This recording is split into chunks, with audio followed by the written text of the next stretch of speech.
Close your eyes, keep your spine erect, and focus on the breath.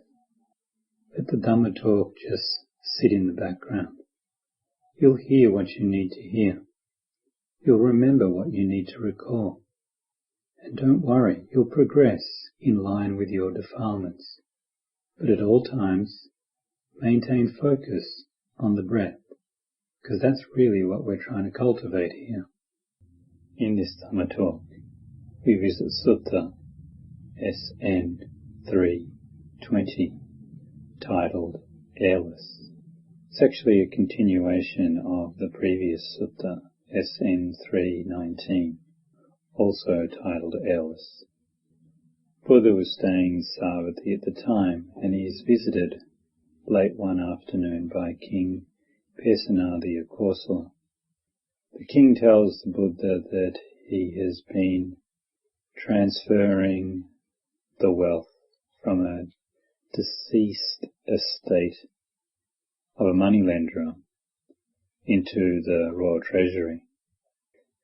The king tells Buddha that the moneylender that had passed away died with such great wealth in gold and silver. Ironically, he led a very simple and basic life, ate simply, had simple clothes, and had very simple vehicles.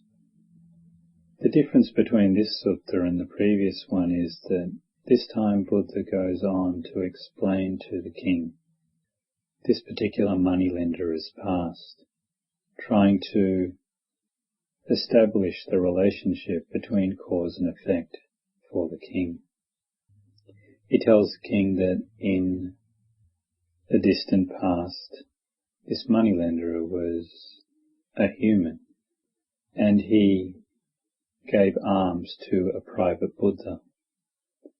But shortly after offering alms to that private Buddha, he felt regret, thinking that he should have made that offering to his servants.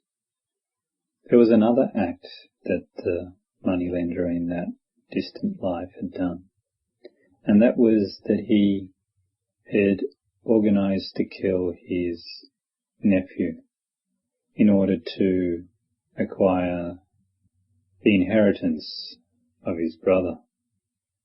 The king explains the relationship between those acts of the past and his subsequent births, or fortunes or misfortunes.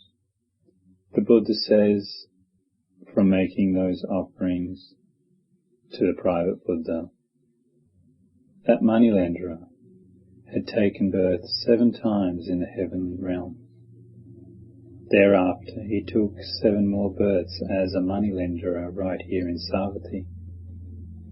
He said, however, of the regret that he had over making such offerings, that was the cause for him to not be able to take delight, enjoyment from having acquired great wealth in those 7 human births as a moneylender, not being able to take enjoyment and passion in his food, in his clothing, in his vehicles, died with such great wealth with no one to inherit it, no heir.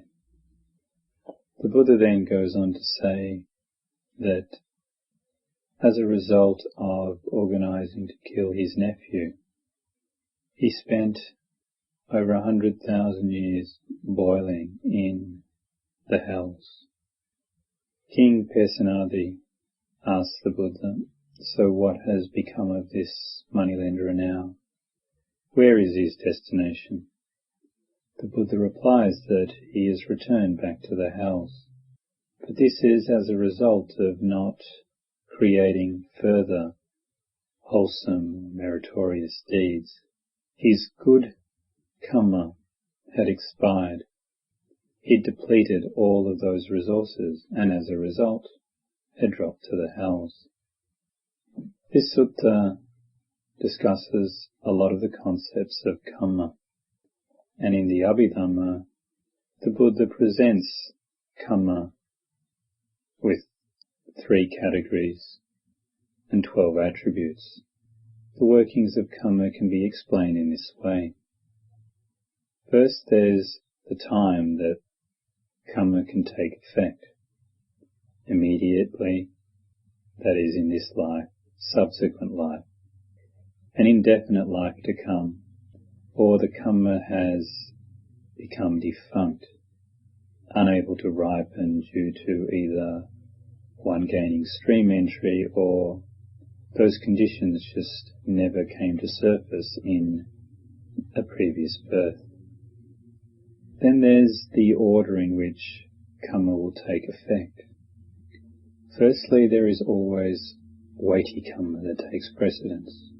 Then there's that sort of karma that you habitually do, your habitual patterns of thought, words and deeds. Then there is the thoughts that come to your mind that you recollect at the moment of death.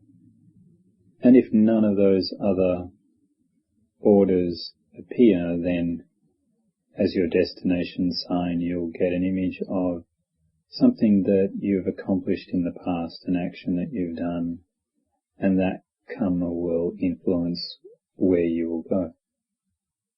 Final category of karma is that of function.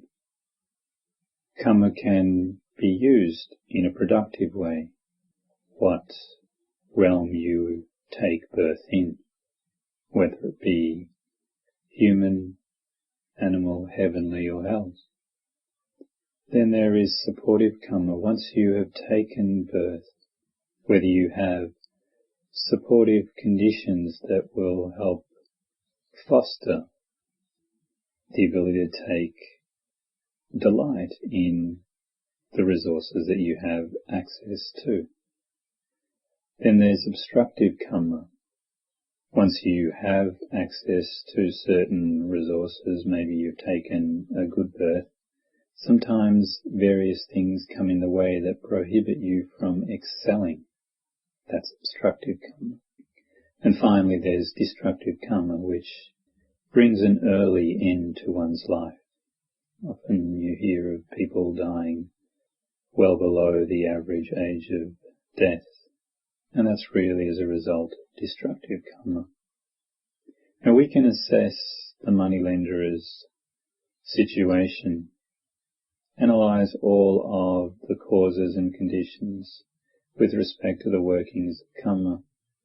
But in this sutta, Buddha really wanted you to comprehend karma with the simile. The simile is like a shadow that never leaves. There's a lot in this image that Buddha wants us to comprehend. He wants us to really know that once you pass away from this life and into the next, and so on and so forth, the only thing that you take with you is the potency, the potential of those actions that you've done in thoughts, words, and deeds. And that follows you like a shadow, whether you rise in this realm or another. Another aspect of looking at this particular simile of a shadow that never leaves is that sometimes you'll notice that the causes and conditions do not render a shadow on the ground. Sometimes you could be outside, but the sun is not out, and as a result, there's no shadow cast. Or sometimes the sun may be out, but a cloud is covering it, and again, a shadow is not cast. By looking at this particular image in this way, you can see that causes and conditions are what realize the potential, the potency of that shadow to come into fruition.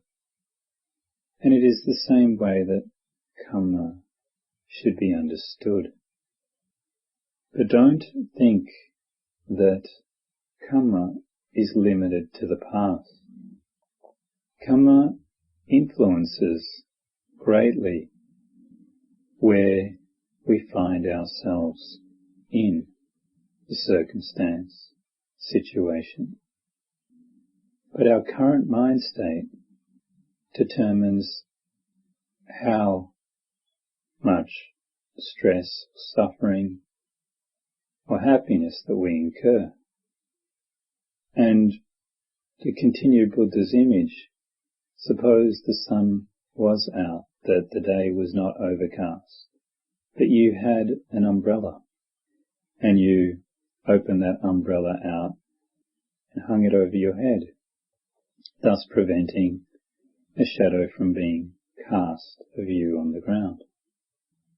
In the same way, you can change the effect of that potency, that potential of your actions in the past by your current mind state.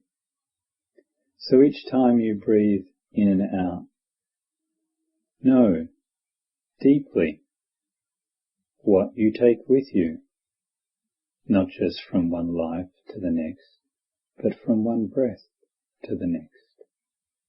Know that your actions are not limited to physical, but include thoughts, words, and deeds. Know that you cannot run away from those actions of the past, and it's in your best interest to make your actions wholesome and as meritorious as possible.